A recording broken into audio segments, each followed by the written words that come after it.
Big boss reality show ഒരു ജീവൻ മരണ പോരാട്ടമാണ് അതിൽ പങ്കെടുക്കാൻ പോകുന്ന മത്സരാർത്ഥികൾക്ക്.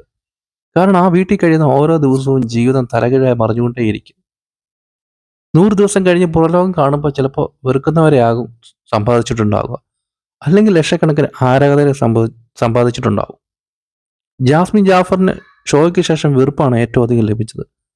ഭൂരിഭാഗം പ്രേക്ഷകർക്കും ജാസ്മിന്റെ ഗെയിമിനോട് താല്പര്യമുണ്ടായിരുന്നില്ല. ഷോ കഴിഞ്ഞിറങ്ങിയപ്പോഴേക്കും ഉറപ്പിച്ചു വെച്ചിരുന്ന ജാസ്മിന്റെ വിവാഹം വരെ മുടങ്ങിയിരുന്നു. എന്നാൽ എല്ലാവരും തനിക്കെതിരെ തിരിഞ്ഞിട്ടും ജാസ്മിൻ ജീവിതം തിരിച്ചു പിടിച്ചു.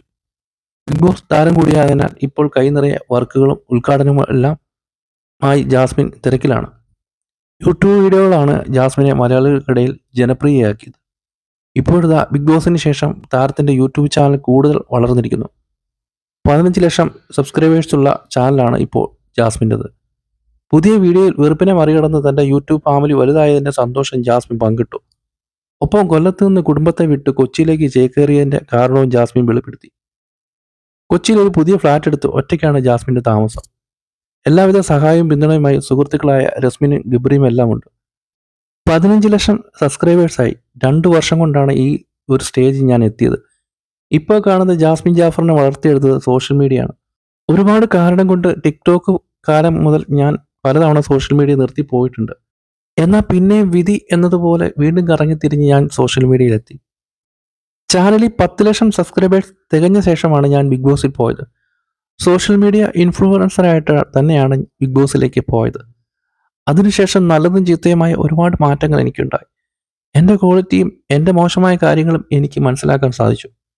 ഞാൻ ബിഗ് ബോസിൽ പോയിരുന്ന സമയത്ത് എൻ്റെ ചാനൽ അൺസബ്സ്ക്രൈബ് ചെയ്ത് 10 ലക്ഷം എന്നതിൽ കുറവ് വരുത്തണം എന്നൊക്കെ പലരും കമൻറ്റ് ചെയ്തിരുന്നു. എൻ്റെ ഇൻസ്റ്റഗ്രാം അൺഫോളോ ചെയ്യണം എന്നിങ്ങനെയും കമൻറ്റുകൾ ഉണ്ടായിരുന്നു. ചാനൽ അടിച്ച് കളയണം, റിപ്പോർട്ട് അടിക്കണമെന്നെല്ലാം കമൻറ്റുകൾ ഉണ്ടായിരുന്നു. അവിടെ നിന്ന് ഞാൻ 15 ലക്ഷം സബ്സ്ക്രൈബേഴ്സിലേക്ക് എത്തി. ഒരുപാട് ഹേറ്റേഴ്സ് ഉള്ളപ്പോഴും അതിന് അപ്പുറമായി സ്നേഹിക്കാൻ ആളുകൾ ഉണ്ടായിരുന്നുകൊണ്ടാണ് എനിക്ക് ഇന്നിവിടെ നിൽക്കാൻ സാധിച്ചത്. വലിയൊരു അച്ചീവ്മെൻ്റ് ആണ് എനിക്ക് ഇത്. എൻ്റെ സോഷ്യൽ മീഡിയ ലൈഫ് വർഷങ്ങൾക്ക് മുമ്പ് തുടങ്ങിയതാണ്. പക്ഷേ ഫെയിം, പൈസ എന്നതിലേക്ക് ഞാൻ എത്തിയത് ഇപ്പോഴാണ്. സ്നേഹിച്ചവരോടും വെറുത്തവരോടും എനിക്ക് നന്ദിയുണ്ട്. ബിയിൽ നിന്ന് ഇറങ്ങിയ ശേഷം ഞാൻ ഡൗൺ ആയിരുന്നു. അതുകൊണ്ടാണ് വീഡിയോ അധികം ഇടാതിരുന്നത്. വർക്കിന് വേണ്ടിയാണ് കൊച്ചിയിലേക്ക് താമസം മാറ്റിയത്. കൊച്ചിയിൽ നിന്നാലേ വർക്കുകൾ കിട്ടുകയുള്ളൂ. വീട്ടിൽ നിന്നാൽ വർക്കുകൾ വരുമ്പോൾ യാത്ര ചെയ്ത് വരിക എന്നത് ബുദ്ധിമുട്ടാണ്. ഒറ്റയ്ക്ക് നിന്നൊന്നും ഒട്ടും ശീലമില്ലാത്ത ആളാണ്. അതിൽ നിന്നെല്ലാം മാറാൻ സഹായിച്ചത് ബിഗ് ബോസ് ആണ്. കൊച്ചിയിലെ ജീവിതം അടിപൊളിയാണെന്ന് പറയില്ല, കാരണം എല്ലാം ഒറ്റയ്ക്ക് ചെയ്യണം. ഫിലിമിൻ്റെ എന്തെങ്കിലും റെഡി ആകുമ്പോൾ പറയാമെന്ന് പറഞ്ഞാണ് ജാസ്മിൻ വീഡിയോ അവസാനിപ്പിച്ചത്. നിരവധി ആരാധകരാണ് ജാസ്മിനെ അവനെത്തിച്ചെത്തിയത്. ബ്യൂട്ടി ഫാഷൻ വ്ളോഗറാണ് ജാസ്മിൻ. ജാസ്മിൻ ഒരു നായികയാവാനുള്ള ഗ്ലാമറും സൗന്ദര്യവും എല്ലാം ഉണ്ട്. ജാസ്മിൻ നായികയായിട്ട് സിനിമകൾ വരട്ടെ. ജാസ്മിൻ ഉണ്ടായത് കുറച്ച് എന്താ പറയുക, ചില തെറ്റുകളൊക്കെ അവർക്ക് പറ്റിയിട്ടുണ്ട്. അതുകൊണ്ട് അവരുടെ ഒരു ഇമേജിനെ കുറച്ചൊക്കെ ബാധിച്ചിട്ടുണ്ട്. അതൊക്കെ ആർക്കാണ് ഇല്ലാത്തത്? മോഹൻലാലിൻ്റെ പോലും ഉണ്ട്.